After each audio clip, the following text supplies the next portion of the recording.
Assalamualaikum warahmatullahi wabarakatuh. Selamat pagi teman. Kembali dari Jalan Merbabu 67 Ponorogo, masih di suasana Ramadan 1444 Hijriah, program Obsesi, obrolan sehat sahur dini hari, mengunjungi Anda pagi ini bersama dengan teman-teman dari Rumah Sakit Umum Muhammadiyah Ponorogo yang ada di Jalan Diponegoro. Apa kabar semua? Semoga tetap baik, semoga tetap sehat. Semakin kita menjalankan ibadah puasa ya, saban harinya, semoga justru semakin sehat. Nah, narasumber yang hadir di Merbabu 67 Ponorogo saat ini adalah Dr. Tamzila Akbar Nila Sandi, dan siap untuk menyajikan sebuah tema. Kita akan ngobrolin Happy Ramadan, Happy Kids. Kayak merek sepeda nih. Sepeda mini. Dokter, Assalamualaikum. Waalaikumsalam warahmatullahi wabarakatuh. Apa kabar untuk hari ini? Alhamdulillah, insya Allah baik ya, sehat. Oke. Puasa juga ya Mas Yan ya? Alhamdulillah, insya Allah. Oke. Ya. Nggih. Baik, Happy Ramadan, Happy Kids. Apa ini maksudnya? Penting banget kayaknya ini. Penting ya, harus nih ya. Jadi kemarin sempat ditawarkan, Dok, ini apa ya, puasa Kok pada bisi-bisi? anak, puasa pada anak gitu kan. Puasa pada anak, apa kita ganti aja ya Mbak gitu kan. Kita ganti Happy Ramadan, Happy Kids ya gitu. Kenapa tuh kok begitu? Karena menurut saya Ramadan itu bagi anak-anak, nggak cuma bagi anak-anak ya, bagi kita semua adalah sesuatu yang sangat menyenangkan, ya, sesuatu yang sangat kita tunggu. Jadi meskipun kita dalam keadaan berpuasa, ya itulah yang kita tunggu, itulah yang menyenangkan untuk kita semua. Ya, gitu. Dan itu selalu datang ke kita ya. Jauh-jauh sebelumnya sudah bilang, selamat datang Ramadan, seperti itu ya. Iya, karena memang Ramadan itu harus kita sambut dengan bahagia, gitu. Jangan sumpek dulu, aduh poso mana. Gitu kan biasanya. Ya enggak semua ya. Tapi alhamdulillah kita udah masuk Ramadan lagi nih, gitu kan. Jadi harus kita sambut dengan suasana yang ceria ya menurut saya. Apalagi bagaimana kita mau mengenalkan ke anak-anak nih, gitu. Jadi jangan puasanya dulu yang kita tekankan, tapi ayo, wah sebentar lagi mau Ramadan nih, gitu kan. Jadi kita, tapi enaknya dulu ya, kita kasih tahu enaknya dulu, happy-nya dulu, senengnya dulu. Apa aja sih sebenarnya di bulan Ramadan itu, gitu. Nah, sebenarnya tidak jauh-jauh dengan tema berpuasa pada anak ya. Bagaimana kita menanamkan kepada anak bahwa puasa itu wajib dan puasa itu menyenangkan, seperti itu. Jadi memang puasa itu wajib untuk kita yang sudah balik ya, kita akil balik, di mana pada anak-anak itu usia sekitar 9 sampai 12 mungkin, tergantung dengan perkembangan anak-anak itu sendiri. Tapi kan kita tidak bisa tuh memaksa tiba-tiba harus ayo puasa 1 hari penuh, nggak bisa. Dosa loh nanti kalau nggak puasa. Malah nggak boleh gitu kan ya. Jadi takut kan anak-anak. Jadi kan kita harus pelan-pelan biar anak itu terbiasa dan biar anak-anak itu senang. Ya, kalau sudah bulan Ramadan mereka senang, Ramadan gitu. Harapannya seperti itu. Ramadan tiba. Ya, seperti itu. Sehingga kita persiapkan mulai sejak dini, seperti itu. Sejak mungkin ketika anak sudah lahir, mungkin seketika 0 ya, 0 bulan ya. 0 bulan itu sebenarnya sudah bisa tuh di sounding. Ya, di sounding maksudnya di sounding itu jadi kalau saya membagi dari menjadi beberapa kelompok usia. Ya, jadi kelompok usia yang pertama mungkin dari usia 0 sampai 18 bulan, di mana anak-anak dengan usia itu biasanya belum bisa diajak komunikasi 2 arah. Sudah bisa, cuma mereka belum memberikan respon seperti yang kita mau, belum proaktif untuk komunikasinya, seperti itu. Jadi kita sounding aja, misalnya kita bacakan buku gitu. Oh, Ramadan itu nanti senang sekali ya. Ada kita berpuasa, kita belajar berbagi, seperti itu. Seru gitu kan? Ya, kita ciptakan suasana yang seru gitu. Di rumah juga seperti itu. Dan paling penting di sini adalah role model. Ya, role modelnya terutama adalah ayah dan ibunya ya, atau orang-orang yang berada kasih contoh yang baik ya. Memberikan contoh seperti itu. Itu untuk usia sampai 18 bulan. Kemudian 18 hanya sekedar bulan, meniru mungkin seperti itu ya, Dok ya. Dikasih tahu, ini ibu nggak boleh maem dulu gitu. Misalnya ini ayah nggak boleh makan dulu, mama nggak boleh makan dulu karena mama sedang berpuasa. Wah, senang sekali mama berpuasa gitu. Nanti pada waktu sudah waktunya tiba, misalnya pada saat maghrib, ayo sekarang kita berbuka, gitu kan. Jadi momen yang seru lah ya, kita menahan dulu, kemudian kita sounding seperti itu. Jadi memang kalau dilihat itu tidak akan masuk ke dalam memori anak. Tapi saya selalu berpegang bahwa mendidik anak itu sejak dini. Bahkan pada saat di dalam kandungan. Jadi tidak ada salahnya itu mendidik dari bayi meskipun seolah-olah dia tidak paham terhadap itu. Kalau ketika di kandungan bisa sambil ngelus-ngelus gitu ya. Betul. Ayo Le, kita sekarang lagi mau ini sahur ya. Tapi itu memang cukup berpengaruh loh sebenarnya, mendidik sejak benar-benar usia 0 bulan gitu gampangannya. Kemudian setelah itu adalah ketika usia 18 bulan sampai usia 2 tahun. Dimana ketika usia ini anak-anak itu udah bisa diajak komunikasi yang proaktif, dimana kita kalau ngomong itu kan biasanya ada respon. Nah seperti itu. Jadi itu lebih bisa diceritakan lagi bagaimana hebatnya ketika kita berpuasa gitu. Bagaimana puasa itu apa sih? Puasa itu yang menyuruh siapa gitu? Apakah yang menyuruh ayah dan ibu? Nah, apakah yang menyuruh kakek nenek atau yang menyuruh Allah lah gitu? Atau ini perintah dari Allah?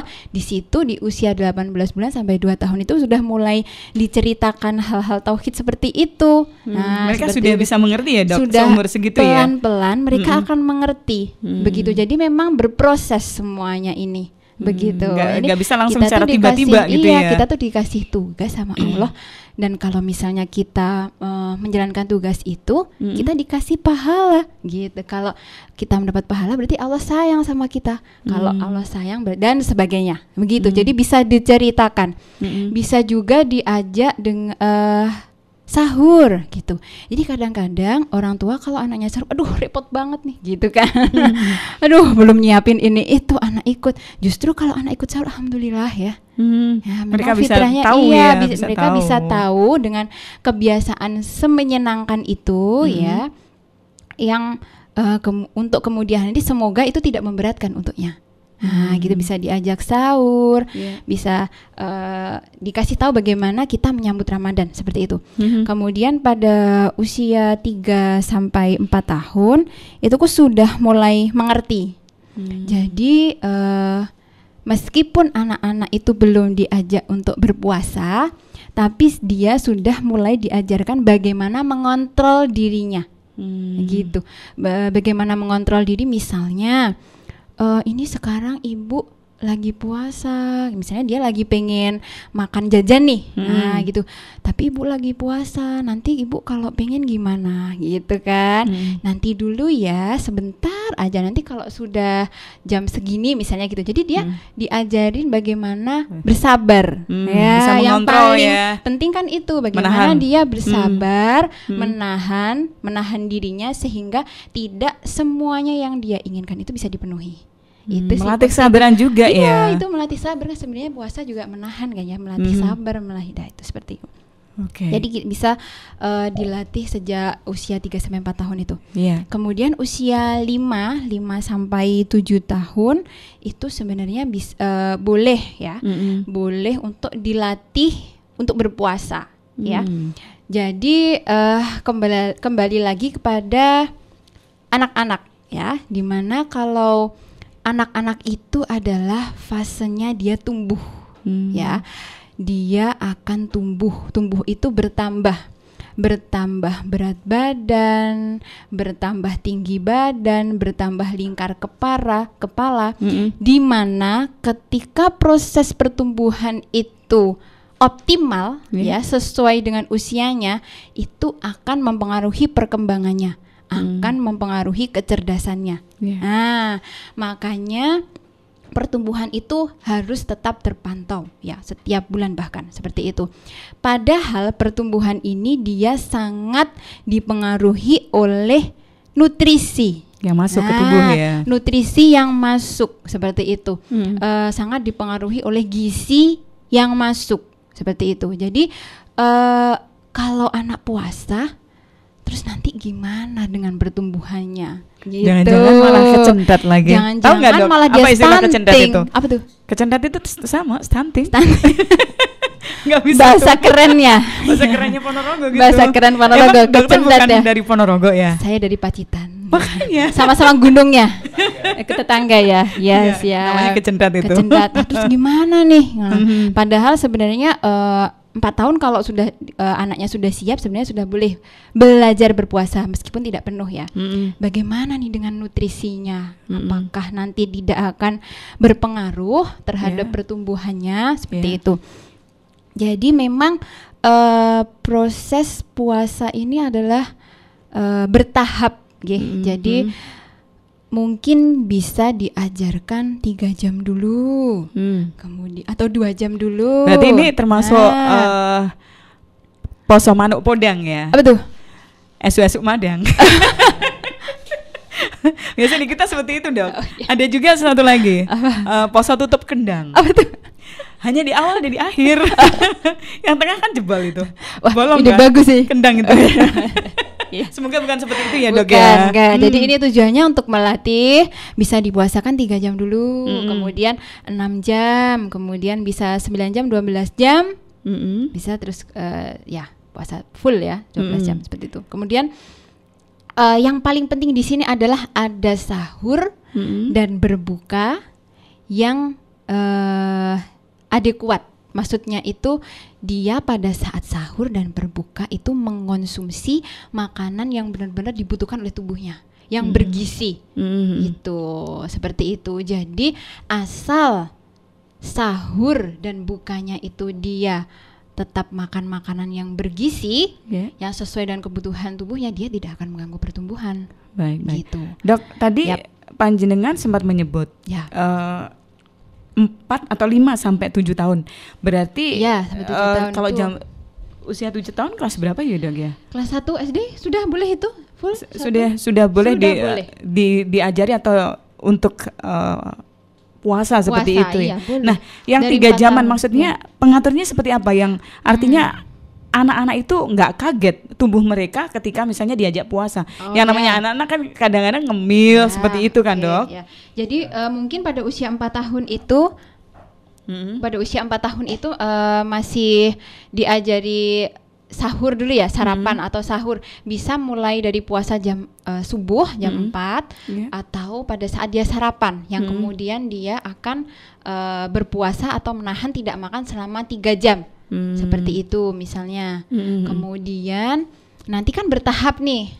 Nah, bertahap 6 jam seperti itu. Nah, nanti setelah 3 jam ini dia boleh makan lagi. Boleh makan. Kemudian dia diajarkan puasa lagi. Habis ini kita puasa lagi ya, nggak boleh makan lagi ya. 3 jam lagi gitu misal, atau tambah nih jadi 4 jam atau 5 jam. Nah, itu nanti kan yang bisa tahu kan dari orang tua ya. Kira-kira anakku ini kuat apa enggak ya? Gitu.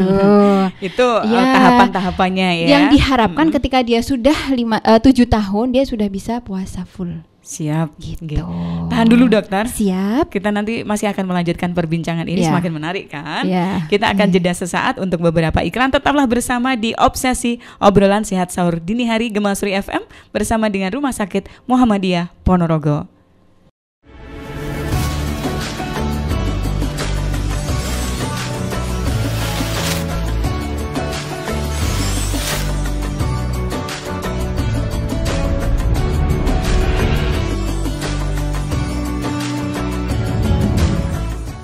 Baik, masih di perbincangan obsesi obrolan sehat sahur dini hari dari Gema Suri FM, kerja bareng dengan Rumah Sakit Muhammadiyah Ponorogo yang bisa mudah, nyaman, dan islami.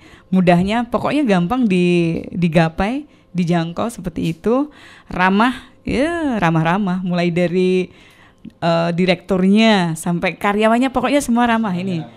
Ada 4 orang di sini semuanya ramah beneran. Merenges terus dari tadi.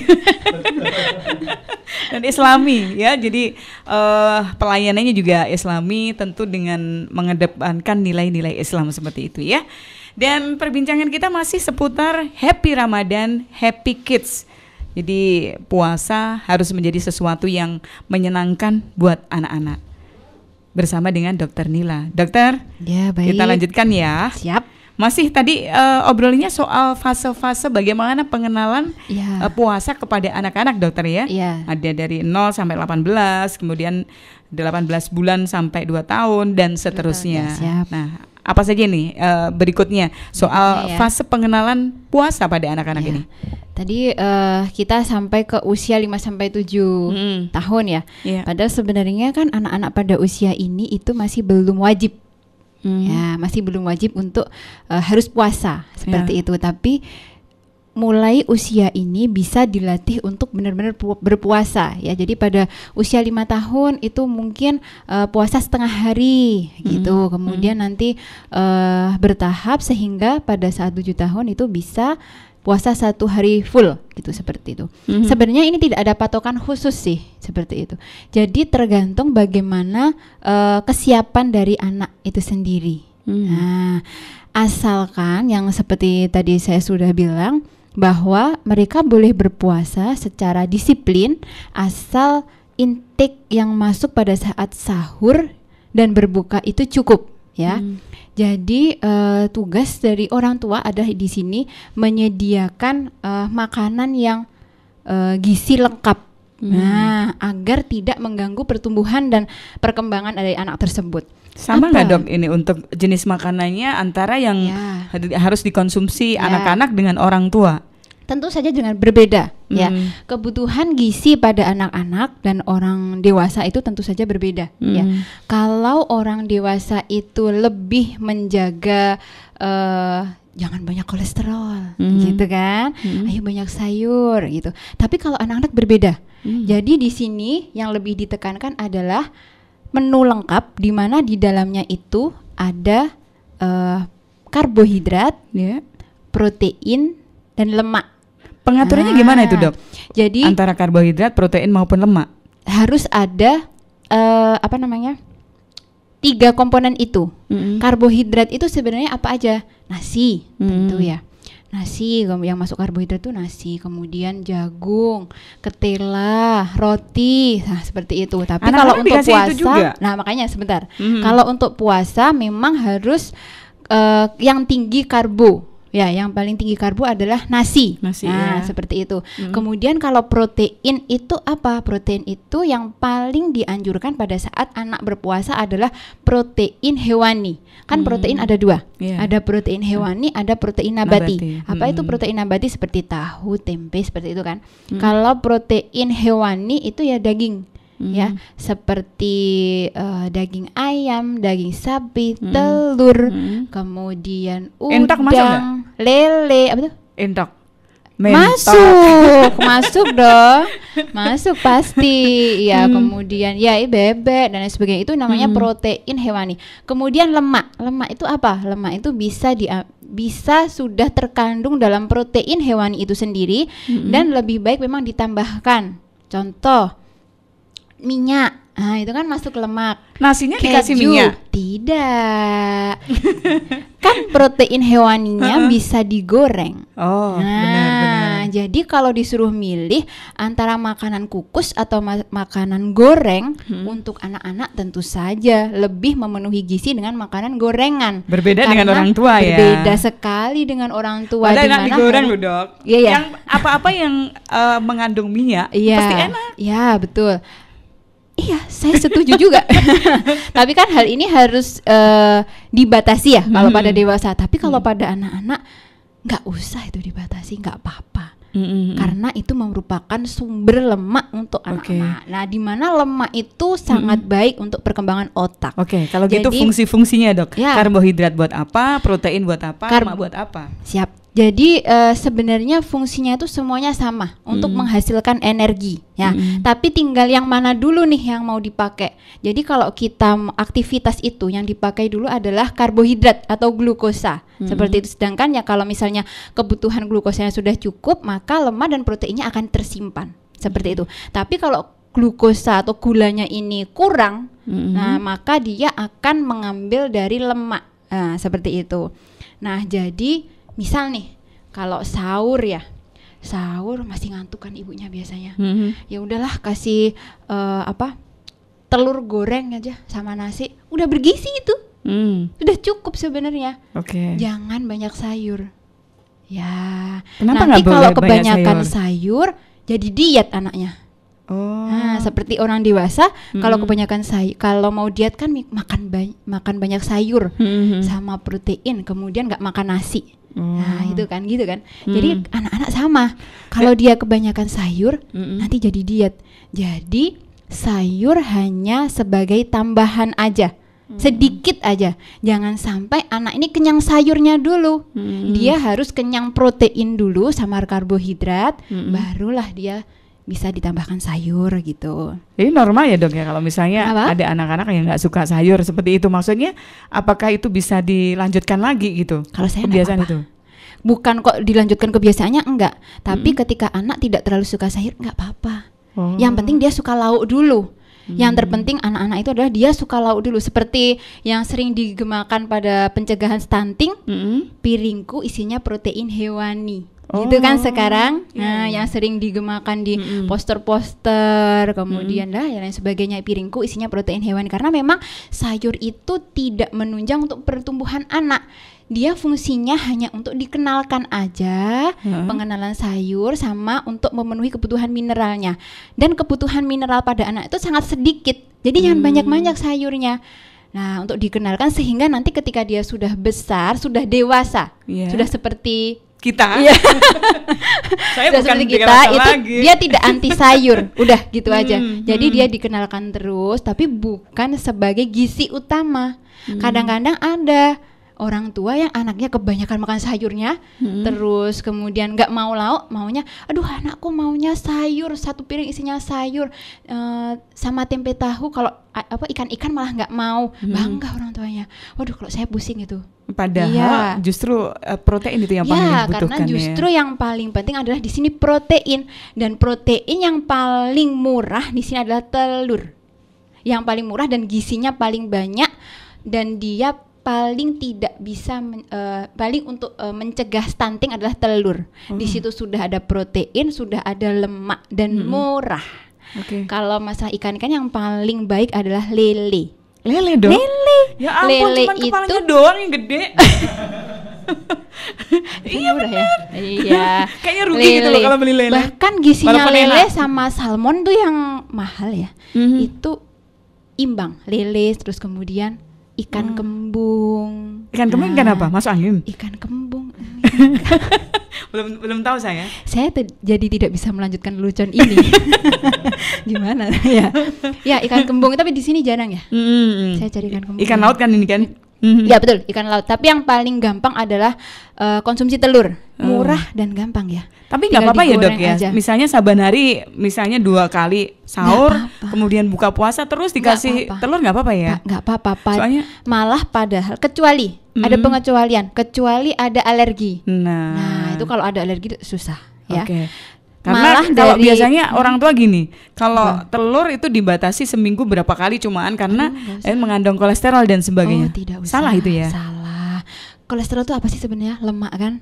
Lemak untuk anak-anak itu sangat baik untuk perkembangan otak. Jadi jangan sampai dia kehilangan lemak. Maksudnya kekurangan lemak. Begitu. Beda kan? Pada pinter ya. Nggak kayak saya, ya ampun. Iya, jadi jangan dibatasi untuk lemak anak-anak ini, jangan dibatasi. Malah kalau bisa, kalau habis goreng biasanya kan itu kalau dewasa kan disaring itu. Saring dulu biar lemaknya minyaknya hilang dulu, netes dulu, ditiriskan dulu. Iya. Kalau anak jangan, biarlah minyaknya nempel di situ, dimakan sama dia. Ya jadi minum juga, dimakan sama dia sama proteinnya itu.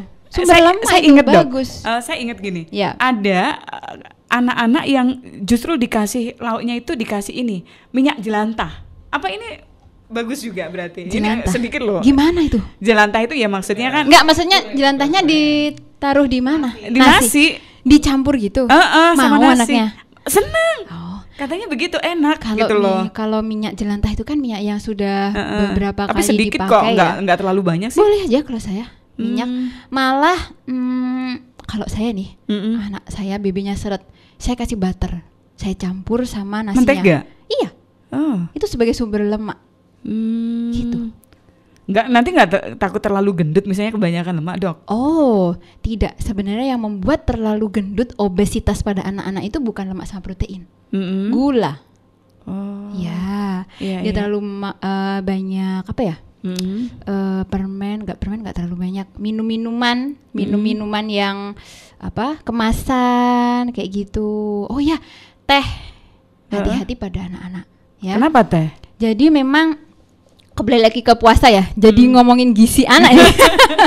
Gak apa-apa, ada kaitannya juga. Ya, jadi kembali lagi ke menu sahur tadi ya. Jadi saya ulangi lagi bahwa menu sahur itu memang menu lengkap karbohidrat, protein dan lemak, di mana di situ bisa ditambahkan susu. Ya, bisa ditambahkan susu. Susu pada anak yang sudah 5 sampai 7 tahun itu maksimal sehari 2 kali. Pada saat sahur dan buka aja. Dan berbuka aja. Kalau anak masih pengen makan cemilan, diberikan cemilan yang kandungan indeks glikemiknya itu rendah, misalnya kayak kandungan gula maksudnya atau gimana? Gandum seperti itu, biar dia gulanya tidak berlebih, tidak terlalu banyak ya, seperti itu. Nah, kemudian pada saat berbuka itu kan bermacam-macam makanan ada. Bermacam-macam makanan ada, dari mulai es ya sangat menggoda, es dengan ya banyak sekali, kemudian ada kurma, ada takjil dan lain sebagainya. Kalau saran saya memang diberikan makanan yang manis dulu seperti orang dewasa, jadi tidak langsung makanan berat. Makanan manis dulu. Kenapa? Agar lambungnya itu adaptasi seperti itu. Nah, kemudian teh manis. Nah, balik ke tadi obesitas anak dan teh manis. Jadi kalau saya sebaiknya teh manis itu benar-benar dibatasi untuk anak. Kenapa? Karena satu, pasti nanti kadar gulanya yang sangat tinggi, yang tidak baik untuk anak ya, gula. Kemudian yang kedua, teh itu bisa menghambat penyerapan zat besi di dalam usus. Padahal ini khusus untuk anak-anak atau untuk anak-anak? Oh. Anak-anak, kita bicara anak-anak dulu. Jadi zat besi itu kan dia dihasilkan dari protein hewani. Kita udah susah-susah memasukkan protein hewani, dihambatlah sama si teh gitu ya. Jadi kenapa nih anak saya kok makannya udah baik, tapi kok nggak naik-naik beratnya? Apakah dia suka mengkonsumsi teh? Gitu kadang-kadang. Bisa jadi itu pemicunya ya, Dok? Bisa. Jadi ada gangguan penyerapan zat besi. Kalau zat besinya dia kurang, dia bisa menurunkan HB atau hemoglobin, dan itu bisa menyebabkan pengangkutan nutrisinya juga terganggu. Dan yang paling penting adalah kecerdasannya juga terhambat kalau kekurangan zat besi atau anemia. Ya, seperti itu. Jadi teh pada anak-anak boleh, tapi harus dibatasi. Jangan selama berbuka itu 30 hari takjilnya atau minuman di awal pemanisnya tuh teh terus, jangan ya, kasihan ya. Malah justru nggak bisa menyerap nutrisi ya. Karena dia bisa menghambat penyerapan dari zat besi. Seperti itu. Saran saya ya mungkin kurma gitu ya, yang manis-manis dulu gitu, atau dan jangan buah dulu. Kalau buah dulu nanti dia sudah kenyang dulu.